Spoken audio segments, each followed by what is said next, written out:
오늘 일주일 동안 수고하시다가 주님의 전에 나와 예배드린 여러분에게 하나님으로부터 오는 참된 안식과 평안이 함께 하시기를 축원합니다.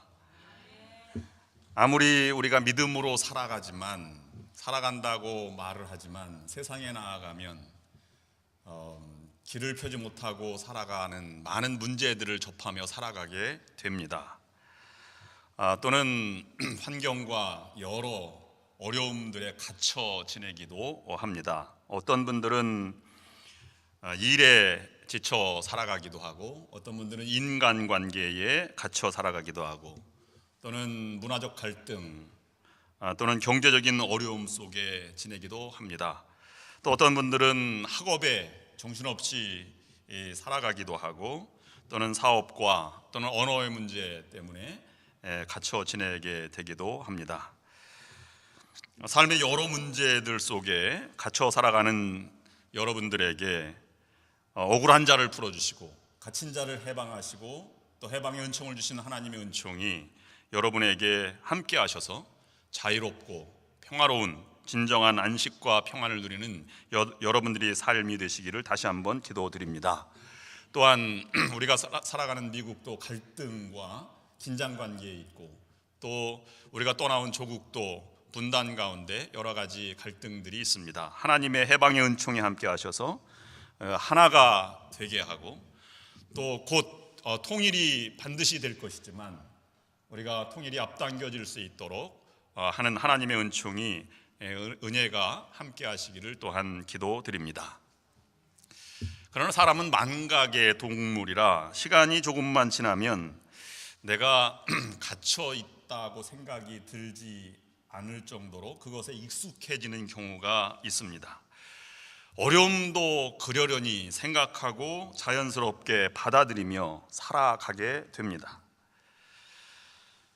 언젠가는 그것을 깨달을 때가 됩니다. 여행을 가서 보면 정말 이렇게 좋은 걸 내가 이제 왜 몰랐을까 하는 생각을 가져보게 됩니다. 또는 인생의 큰 빛을 발견한 것처럼 집회나 하나님의 은혜를 체험할 때 이전에 내가 왜 이런 삶을 몰랐던가 하는 것을 경험해 보게도 됩니다. 하나님의 전적으로 베풀어 주시는 은혜도 필요하지만 우리 또한 부단히 삶을 향해서 나아가는 노력도 필요합니다. 더 중요한 것은 하나님의 은혜의 크기가 얼마나 큰지, 해방하시고 은총을 베푸시는 하나님을 늘 배우고 묵상하고 그것을 실천해 나가는 노력이 또한 우리에게 필요합니다. 그런 하나님을 기대하고 살아가는 자에게 하나님은 은혜를 주시고 해방을 주시고 평강을 허락해 주시는 것입니다. 오늘이 광복절 71주년 기념주일입니다. 우리가 광복절 기념주일과 광복절 기념식을 매년 반복하는 것은 아픈 역사를 기억하며 그들의 이름을 우리가 다시 한번 되새기며 또 후손들에게 가르치기 위함입니다. 우리는 학교 다닐 때 엄마, 아빠, 영수 또는 영희야, 철수야 놀자를 아마 배운 듯합니다. 지금은 어떻게 시작이 되는지 모르겠습니다만은 성경이 아이들에게 제일 먼저 가르치라고 한 것은 쉐마입니다. 하나님을 기억하고 너희 민족이 노예였음을 먼저 가르치라고 말합니다. 성경뿐만 아니라 이스라엘 역사의 초등학교 처음에도 너희들은 노예였었다라는 것을 가르친다고 합니다.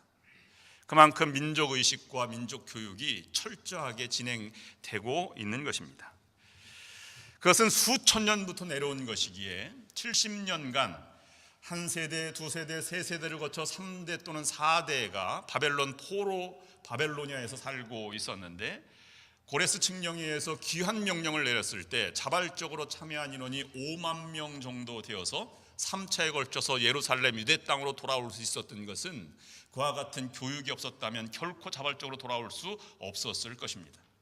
그와 같은 역사적인 사실과 교육 때문에 1948년 팔레스타인의 이스라엘 나라를 유엔에서 정착촌에서 시작할 때 많은 세계에 흩어져 있던 유대인들이 2000년간의 유랑 생활을 접고 그들이 흩어져 살던 땅을 접고 유대 땅으로 몰려올 수 있었던 것도 이와 같은 교육 때문에 가능했다고 생각됩니다. 주변 나라들이 다 전쟁을 피하고 안위를 위해서 떠나가는 것과 다르게 교육과 민족의식이 얼마나 소중한 것인가를 다시 한번 생각해 보게 됩니다. 우리들의 자녀들과 우리 민족은 어떨까 생각을 해 보게 됩니다. 이스라엘 민족이 1948년 건국을 한 이후에 국가기관망을 다 완성하고 제일 처음으로 시작했던 국가기관 첫 사역 중에 하나가 박물관을 건립하는 것이었습니다. 기억의 동산이라고 하는 야드 바셈이라고 하는 이름을 가진 그런 홀로코스트 뮤지엄을 제일 처음부터 1953년부터 시작하게 되었습니다. 2차 대전 때 많은 600만의 희생자들을 기리는 것과 동시에 게토와 나치 강제 수용소에서 살아남은 이들의 기억을 더듬으며 그것을 보존하기 위해서 처음으로 급하게 시작됐던 것입니다. 야드 바셈이라고 하는 것은 이름들을 기억한다는 것입니다. 야드는 기념한다, 기억한다는 뜻이고 바셈은 이름들입니다. 영웅들만 기억하는 것이 아니라 수많은 희생자들도 함께 기억하고자 함입니다. 그것을 통해서 민족 교육이 계속 오늘날도 진행되고 있고, 그것이 사관학교나 학교에 가장 가야 하는 그런 교육 장소가 되기도 하였습니다. 일반에게 개장된 것은 2005년도에나 다른 방문자들에게 개방되게 되었습니다.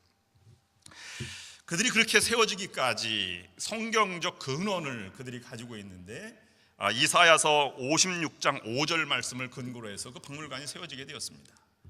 공동번역에는 저들의 이름을 그들을 송덕비를 세워주리라 라는 말씀으로 되어 있는데, 번역상 새번역 성경에 가장 잘 가슴에 와닿게 번역되었습니다. 그것을 읽어드리면 이렇습니다. 그들의 이름이 나의 성전과 나의 성벽 안에서 영원히 기억되도록 하겠다.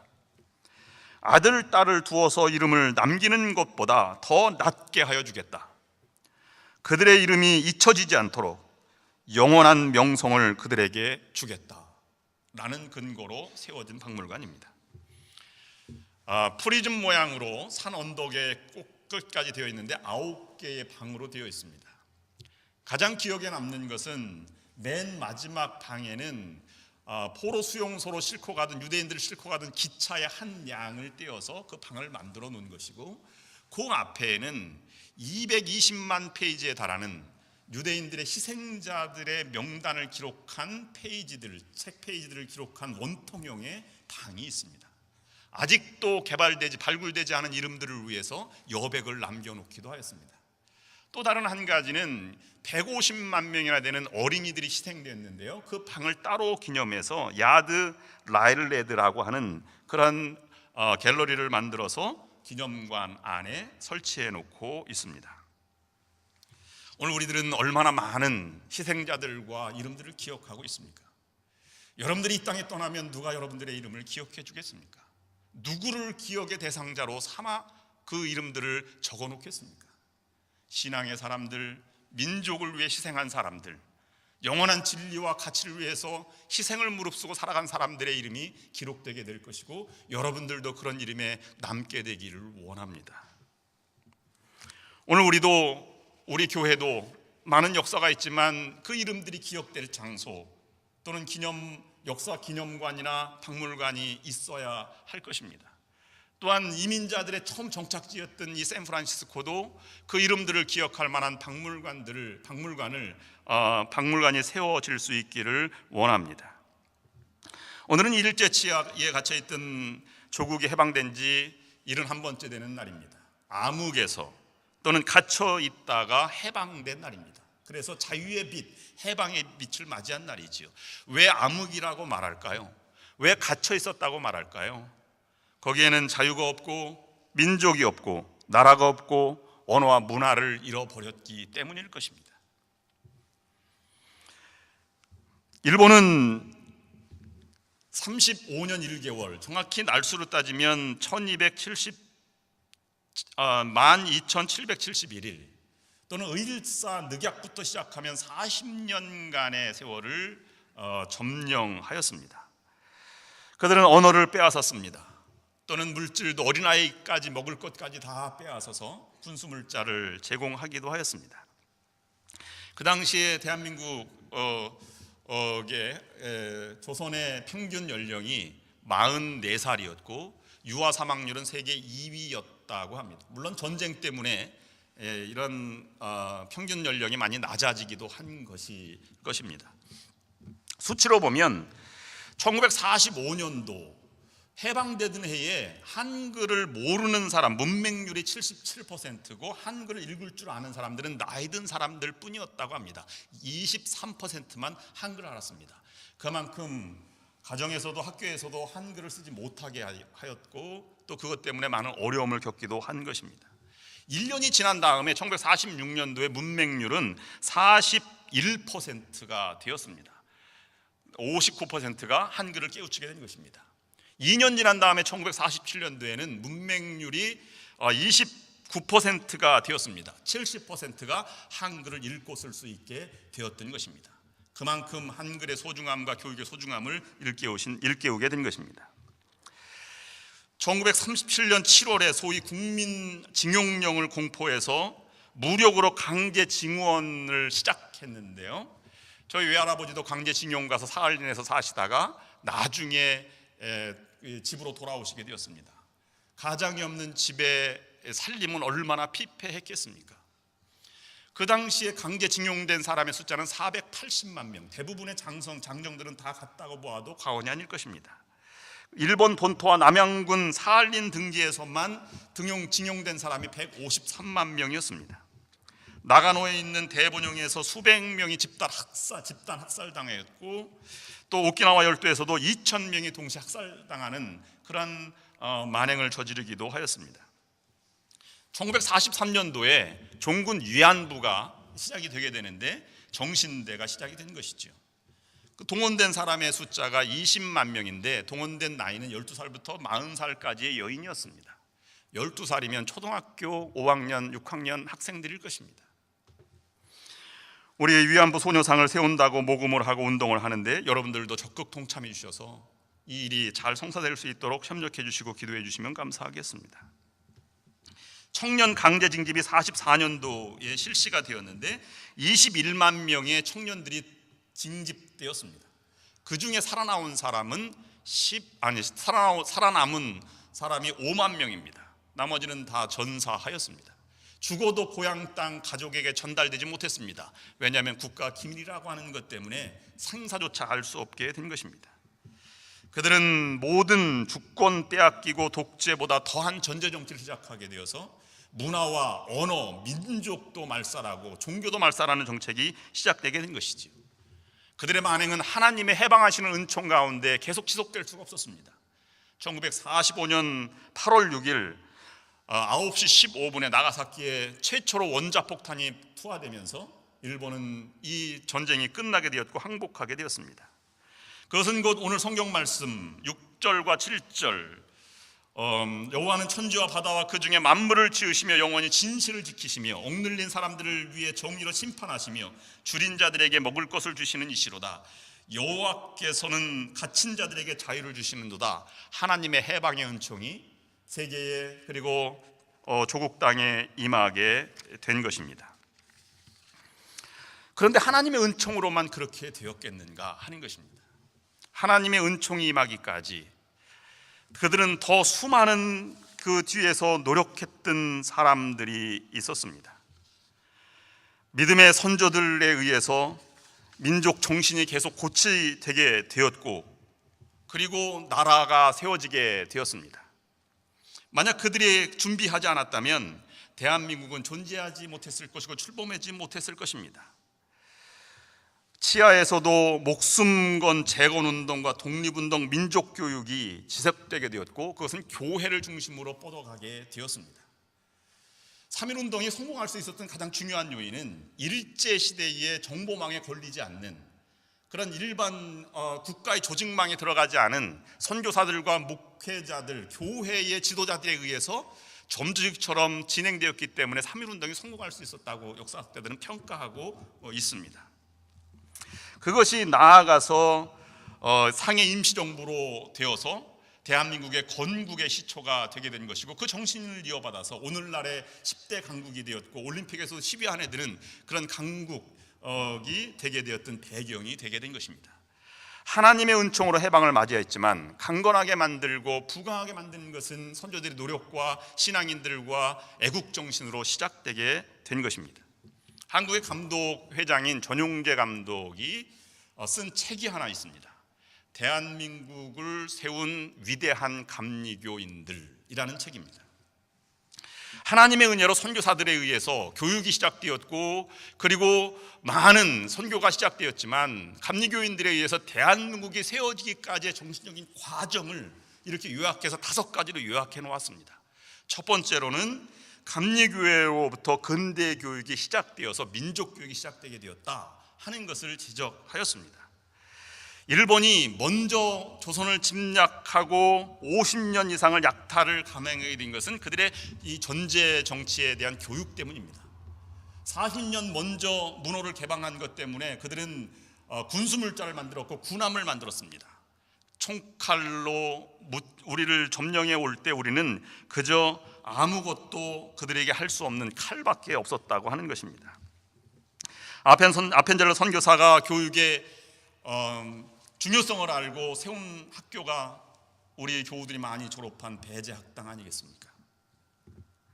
그것을 통해서 계몽과 계화가 시작되게 되었고, 그 당시에 천지개벽할 일이 하나 있었는데, 여성들이 이름도 없이, 여성들은 업문을 배워서는 안 된다고 하는 것 속에서도 스크랜튼 여사는, 메리 스크랜튼 여사는 여성들도 하나님이 창조한 피조물이고 교육의 권리가 있어야 하겠다라고 생각해서 여성교육을 처음으로 시작을 하였습니다. 정동에 여학당을 세웠는데 1887년에 명성황후가 이름을 하사했습니다. 그것이 이화학당입니다. 두 번째로는 감리교회는 의료 선교를, 의료 분야에 큰 영향을 미쳤습니다. 메리 맥글레이에 의해서 고종의 개신교 윤허를 내렸는데요, 그것은 학원 선교와 의료 선교에 한해서 윤허를 내렸습니다. 여러분들이 잘 아는 제중원의 알렌이 장로교 선교사인데 그 통해서 병원이 시작되게 되었고, 윌리엄 스크랜튼이 시병원을 그렇게 시작이 되게 되었습니다. 스크랜튼은 여성을 위한 병원 보구여관도 되었고, 이 보구여관이 나중에 최초의 간호학교인 간호학교도 거기서 시작이 되게 되었습니다. 스크랜튼 여사는 조선 여성들을 위해서 보구여관을, 여성병원을 세운 것뿐만 아니라 후배도 양성했는데 박 에스더 최초의 여의사도 만들어낸 위인이 되게 되었습니다. 그 박 에스더는 로제타 홀, 감리교 선교사 밑에서 큰 그런 위대한 최초의 의사가 되게 된 것입니다. 그것 때문에 기독교는 굉장히 긍정적인 평가를 갖게 되었고, 많은 군중들에게 호감을 갖는 그러한 저변 이해도를 넓히는 일에 그 출발점이 되게 되었습니다. 세 번째는 감리교회는 오늘날 한글이 되게 만들었던 그러한 이 교회이기도 하였습니다. 훈민정음에 의해서 한글이 반포되었다면 한글을 과학하고 한글을 체계화된 분이 주시경 선생님입니다.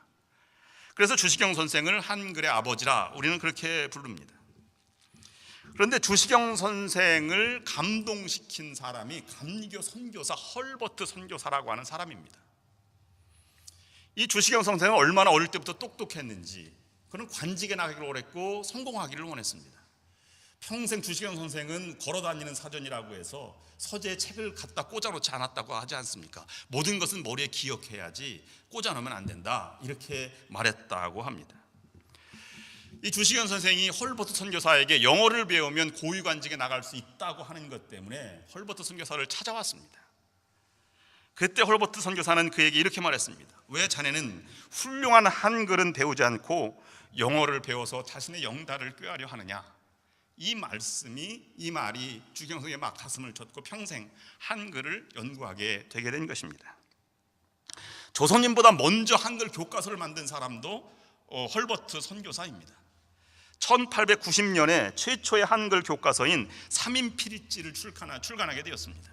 그곳에 이렇게 썼습니다. 슬프다 조선 언문이 중국 글자에 비해 크게 요긴하건만은 사람들이 요긴한 줄로 알지 아니하고 도리어 업수이 여기니 어찌 아깝지 아니하리요. 헐버트 선교사 밑에서 배운 그리고 주시경 선생도 감리교 교도였다고 하는 것입니다. 네 번째로 애국가와 무궁화 운동에도 감리교회가 앞장섰습니다. 애국가는 안익태 선생이 작곡했고 또 최초의 세례교인인 감리교 세례교인인 윤치호가 작사했다고 하는 것이 지금까지 알려진 정설입니다. 물론 논란도 많이 있고 아직도 연구 중입니다만은, 윤치호는 항일과 애국을 하다가 그 일이 좌절되어 낙심하고 타락의 길을 가다가 선교사를 만난 이후에 그는 예수를 믿게 되었고 세례를 받아서 최초의 감리교 세례인이 되었습니다. 미국으로 건너와 공부하였고 미 남감리회가 한국에 돌아올 수 있도록 큰 공헌을 했는데 그 교회가 남감리교회 최초의 교회인 종교 감리교회가 된 것입니다. 그리고 학교를 세웠는데요, 그 학교가 배화학교를 건립하고 독립협회에서 운동을 하였습니다. 우리가 남궁옥 선생은 벚꽃 대신에 무궁화를 심어야 된다, 조선의 꽃을 심어야 된다고 하는 것을 지난 3.1운동 기념주일 때 무궁화 팔도라고 하는 것을 우리가 유춘자 권사님이 늘 나눠주시는 것을 묵상하기도 하였습니다. 윤치호 선생과 남궁옥 선생은 친분이 있었는데요, 사돈지간입니다. 그래서 찬송가도 삼천리반도 금수강산 이렇게 한 것도 우연이 아닌 그런 결과물이 되게 된 것입니다. 마지막 다섯 번째로는 감리교회는 독립운동과 3.1운동을 주도했고 대한민국 정부 수립에도 결정적인 역할을 한 교단이 되었습니다. 우리가 흔히 독립운동과 아니면 3.1운동 그다음에 대한민국 정부 수립을 위해서 이랬던 민족주의 교회를 꼽으라면 감리교회 중에서는 세 교회를 꼽습니다. 이승만과 아펜젤러가 중심이 되어서 교육을 하였던 정동감리교회, 그 다음에 윤치호를 중심으로 해서 독립협회를 운영했던 종교감리교회, 그 다음에 전덕기를 중심으로 해서 스크랜튼 후예가 되어서 가난한 자들의 아버지로 불렸던 전덕기를 중심으로 해서 세워졌던 상동교회를 먼저 지적을 합니다. 이 상동교회에 있던 전덕기 목사를 통해서 항일운동뿐만 아니라 남대문 시장 바닥에 여러 갖은 낮은 백성들의 복음 전도와 구제에 힘쓰는 교회가 되었습니다. 상동교회는 독립운동의 발원지가 되게 되었고, 그 다음에 교회 내 청년신앙단체가 이 상동청년회라고 하는 것을 통해서 전덕기 목사를 중심으로 해서 구구운동을 벌이게 되었습니다. 을사보호조약 구구기도회 또는 독수궁합 조약 무효 상소운동을 펼쳐지기도 하였습니다. 또한 비밀결사대인 신민회를 1906년도 안창호 선생이 귀국한 이후에 조직하게 되었는데 그곳에서 나오게 된 것입니다. 조선총독부에서 나온 보고서에도 상동교회 및 전덕기 상동청년회는 조선 독립운동의 근원지라고 발표하기도 하였습니다. 물론 이승만 대통령도 감리교회로 처음에 기독교만이 나라를 바로 세울 수 있다고 하는 기치로 변화된 이후에 그런 나아가게 된 것입니다. 오늘 여기에서 본다면 우리가 그 교회에서 신앙생활하고 훈련받은 사람들, 안창호 선생을 비롯해서 최초로 넘어온 교회가 바로 우리 교회입니다. 한 교회를 더 꼽는다 하면 우리 상항 한국인연합감리교회가 제 네 번째 교회가 되지 않을까 저는 생각합니다. 저는 오늘 설교를 준비하면서 우리 애국지사 이대위 유석종 목사님이 쓴 책을 다시 한번 읽었습니다.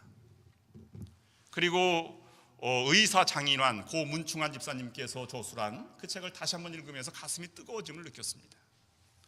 물론 그들이 하와이 농장에서 또는 애국지사들의 소식을 듣고 이곳에 신앙생활하던 사람들의 가슴을 울렸습니다. 그래서 일어난 사람이 전명은 그 다음에 장인환 의사 아니겠습니까?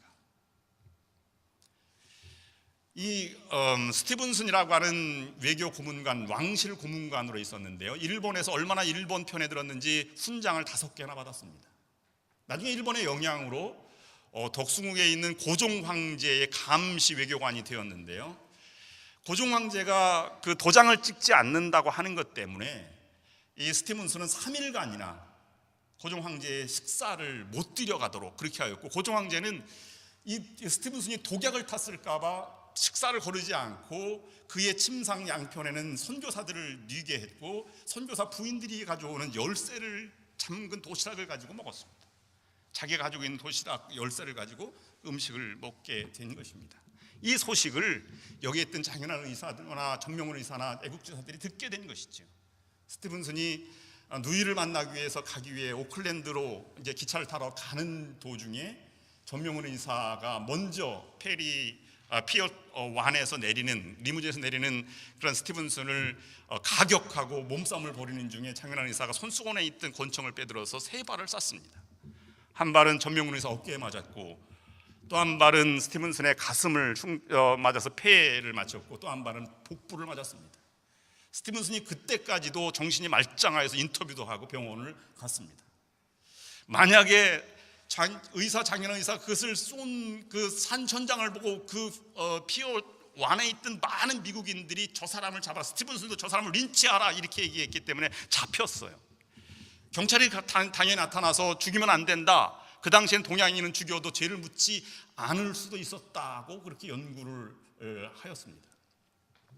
그래서 바로 잡히고 나서 감옥으로 갔고, 전명훈 의사와 스티븐슨은 병원으로 가게 되었는데, 만약에 스티븐슨이 그 자리에서 즉사했다면 장인환 의사는 이 교수대에서 사형의 이슬로 사라졌을 것이라는 것입니다. 그런데 다행히 스티븐슨이 정신이 말짱했고, 그리고 병원에 들어가서 나중에 목부에 있는 그 의사가 수술하려고 열어봤더니 너무 상해서 살지 못함을 알고 그날 저녁에 고통을 호소하며 죽음을 맞이하게 되었습니다. 그것 때문에 1급 살인자가 아닌 2급 살인자, 애국의 충전심에 의해서 되었다고 하는 2급 살인자로 되게 되었고, 변호인단의 변호에 의해서 이렇게 나아가서 가석방 또는 석방이 되게 되었습니다. 그 당시에 중요한 역할을 하였던 것이 또한 애국지사 이대위 이 목사님이 법정에 나아가서 증언도 하고 변호도 했던 것이 주요했다고 하는 글을 읽었습니다. 그들은 그들 나름대로의 최선을 다해서 살아갔습니다. 그것 때문에 우리가 잊혀져 가지만, 그리고 그 이후에 1919년 10월 26일에 일어났던 이봉창 만주 하얼빈에서 일어났던 안중근 의사의 이등방문 살해 사건이라든지, 아니면 1932년 1월 8일에 있던 일본 천황 폭탄 투하했던 이봉창 의사의 의거, 또는 윤봉균 의사의 1931년 4월 29일에 일어났던 것이 그 이후에 일어났던 일들인데 영향이 얼마나 있었는지 하는 것은 연구되지 않았지만, 우리가 여기에서부터 다시 독립운동에 대한 기치를 새롭게 나아간 것은 사실로 우리가 알 수 있는 것입니다. 오늘 우리들에게 전해주고 있는 이 이름들을 기억하는 것이 소중한 것입니다. 그들의 공통점이 무엇입니까?